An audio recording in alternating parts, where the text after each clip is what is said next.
Hello and welcome to our second edition discussing the topic of property development. Having a grasp of the fundamentals is key, and many mistakes that investors and developers make is not undertaking the right homework. In this short video, we'll start by studying the basics of property development. We'll also look at the various places where we can gather key information and take a look at some of the technical data. Melbourne and its surrounding suburbs are leading the charge in population growth. We will need to create housing for future residents, and most of this will need to take place within existing or infill land parcels. For this reason, authorities are keen to promote development in certain zones. We'll look at these zones shortly. Knowing where or how to begin a development can often be confusing. Now, before you leave your home or call the local council, I urge you to research some basic information. land.vic.gov.au is a terrific free resource for you to obtain information about a property. In a later video, I'll take you through how to use this site and show you examples of the information it delivers. Specifically, this site enables us to know land size, zoning, and schedule information, as well as data relating to overlays and restrictions that may affect the property. Another terrific and free resource is Dial Before You Dig.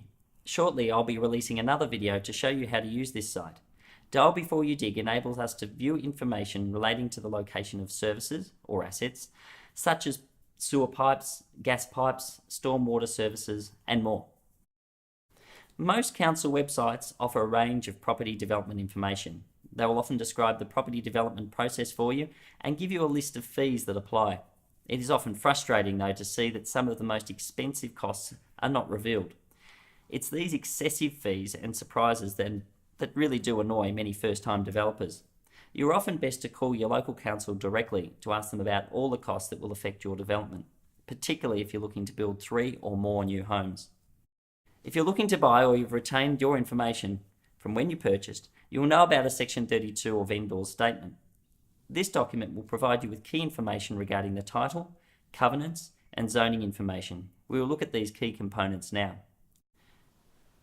Zoning provisions enable us to determine what types of property can be constructed on individual lots. In our video series, we'll be focusing on residential zones. In total, however, there are currently 17 zones that apply to Victoria.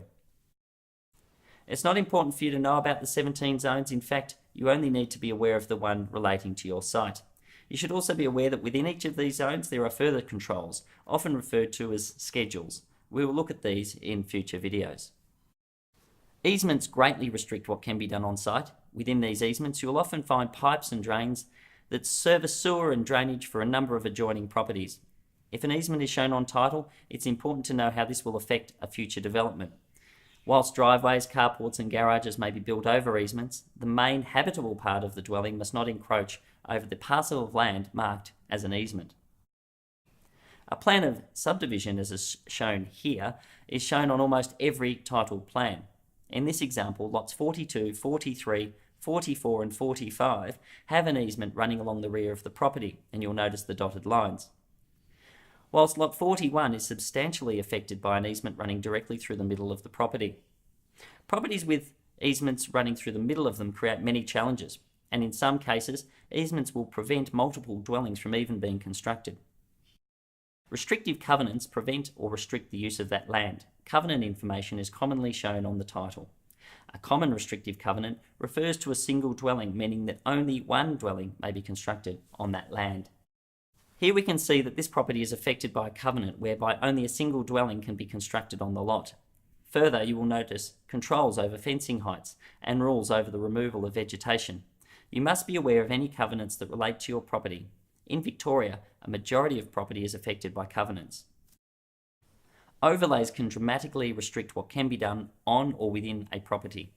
Common cases involve authorities placing overlays over particular zones or neighbourhoods. Examples include heritage overlays and vegetation protection overlays. Now let's have a look at an example. On this slide you will notice an example of an overlay. A special building overlay will affect what can be done on that lot. The lot shown in blue must be built to comply with provisions detailed within the overlay definition and schedule. We'll look at these overlays in greater detail within future videos. In the example shown, the schedule requires any new property to be built a certain height now from ground level. This may result in increased construction costs later and should be allowed for.